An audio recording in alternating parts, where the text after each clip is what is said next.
There is no defending this.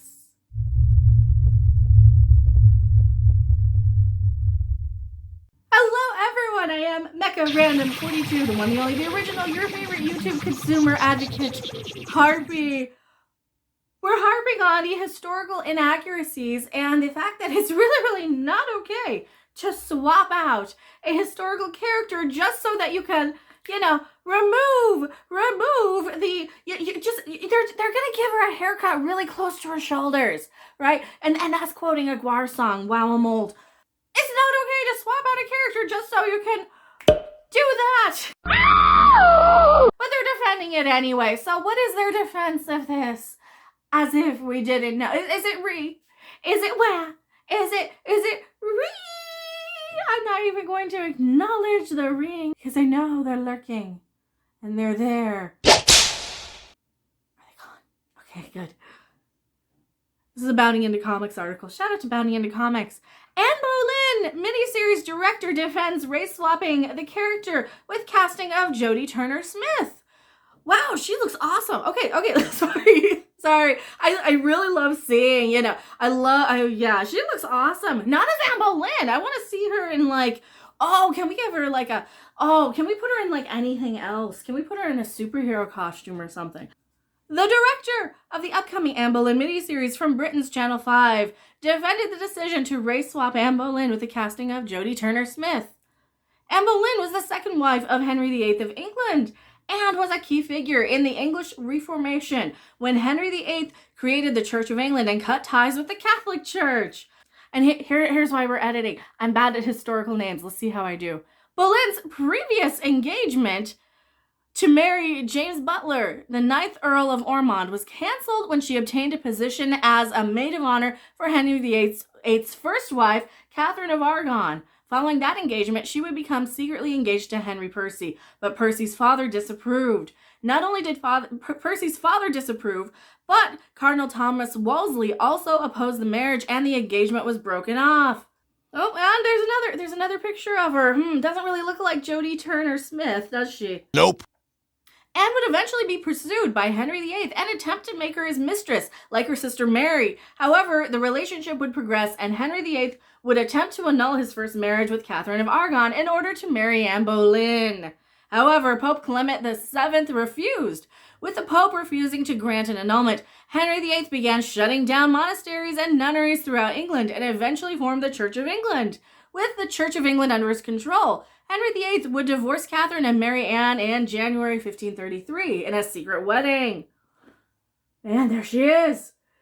Still doesn't really look a lot like this Jodie Turner-Smith lady, but hey, she's gorgeous, but she just doesn't look like Anne Boleyn, sorry. Following this wedding, he would be excommunicated by Pope Clement VII. Nevertheless, Anne would go on to be crowned Queen of England in June 1533. By September, she would give birth to the future Queen Elizabeth I. Anne would then suffer 3 miscarriages, and Henry VIII would begin to pursue Jane Seymour. He seems like he just gets tired of women, doesn't he? He's like, yeah, I've had enough of you. I'm going to go on to the next one. In order to marry Seymour, Henry had Anne charged with high treason as well as adultery, plotting to kill the king, and incest.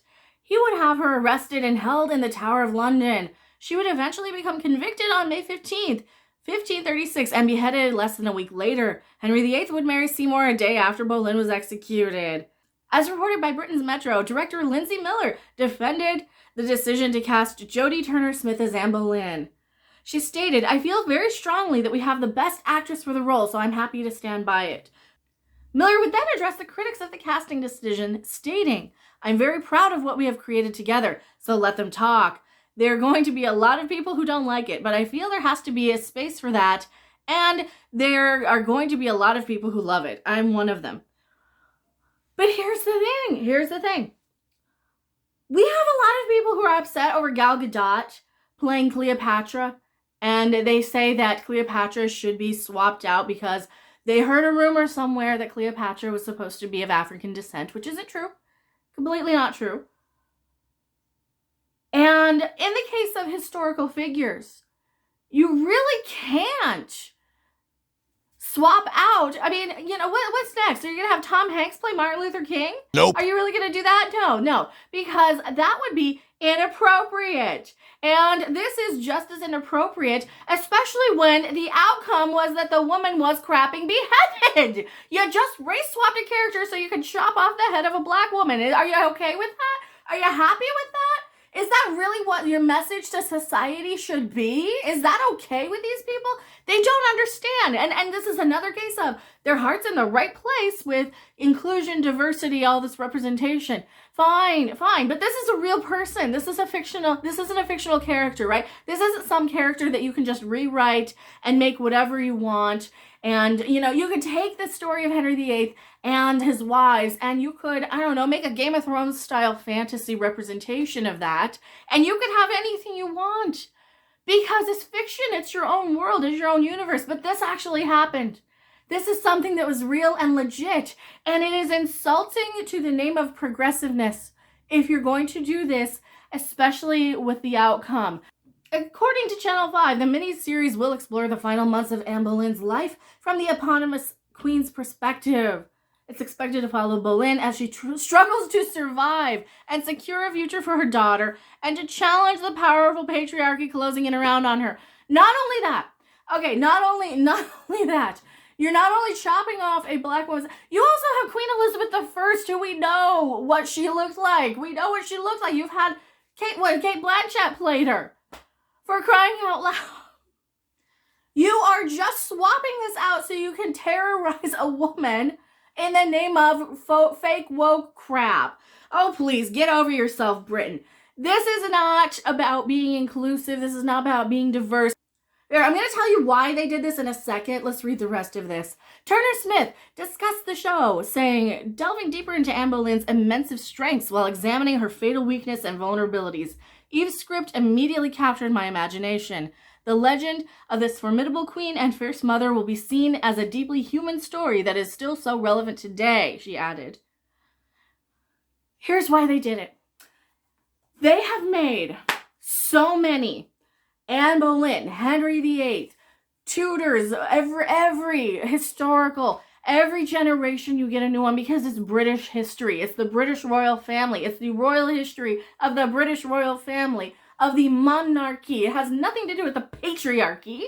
For fuck's sake, it has everything to do with historical accuracy. And the only reason they did that in this day and age is because it would get attention and it would get people to make videos calling it out, because then all the little NPC, little shit for brains people running around the internet can go, you're a racist if you don't like this. Really, because you seem to be perfectly okay with people cutting off and basically tormenting a woman in the last days of her life while she, quote unquote, struggles to survive, and all you care about is the color of her goddamn skin. So, who's the realist here? I ask my viewing audience. Tell me what you guys think in the comment section below. We all know who the realists are. I am Mecha Random 42, and I'll see you guys later. Bye. Thanks for watching. If you liked it, make sure to hit that like button. And if you want to see more, don't forget to subscribe. See you in the next video. Bye! As much as we can, just believe and not fight our reality.